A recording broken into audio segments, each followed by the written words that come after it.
Counting principles. What is it?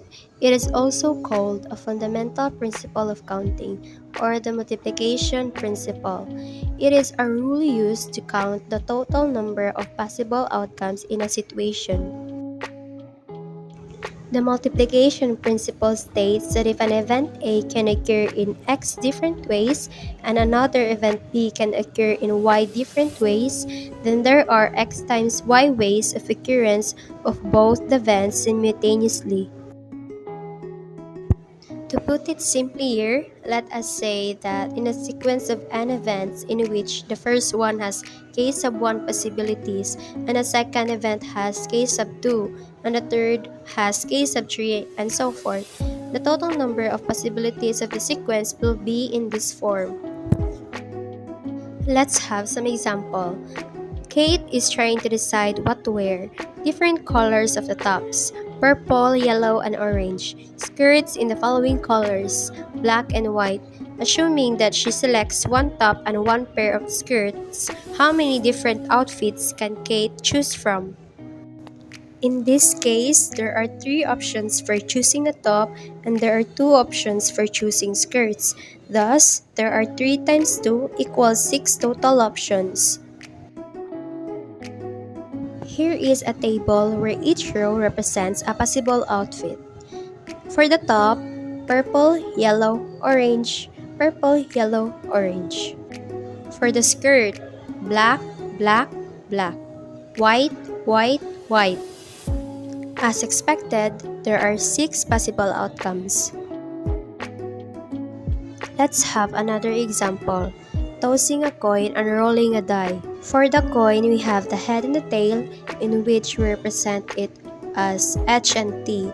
For the die, we have numbers 1 to 6.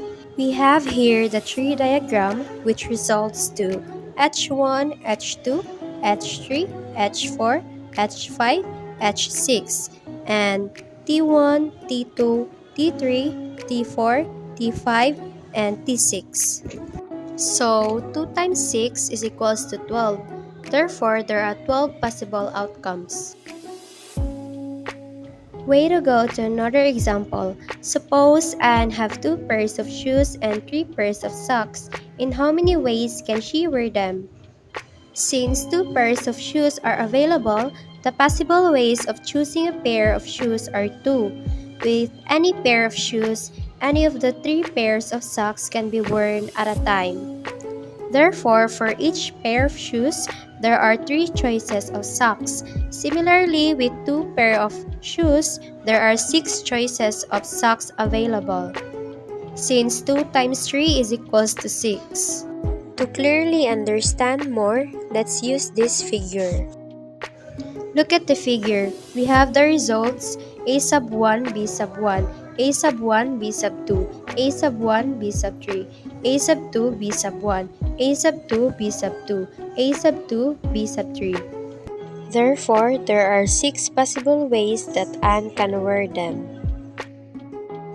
Thus, this principle can be used to predict the number of ways of occurrence of any number of finite events. And again, when choosing an option for X and an option for Y, there are X times Y different ways to do both actions. However, the rule of product can extend to however many things to choose from. For example, if there are n choices for a pair of shirt, m choices for a pair of pants, x choices for a pair of shoes, and y choices for a hat, the rule of product states that there are n times m times x times y total possible combinations. Note that the fundamental principle of counting lays the foundation for permutations and combinations. It only works when the choices that is to be made are independent of each other. If one possibility depends on another, then a simple multiplication does not work.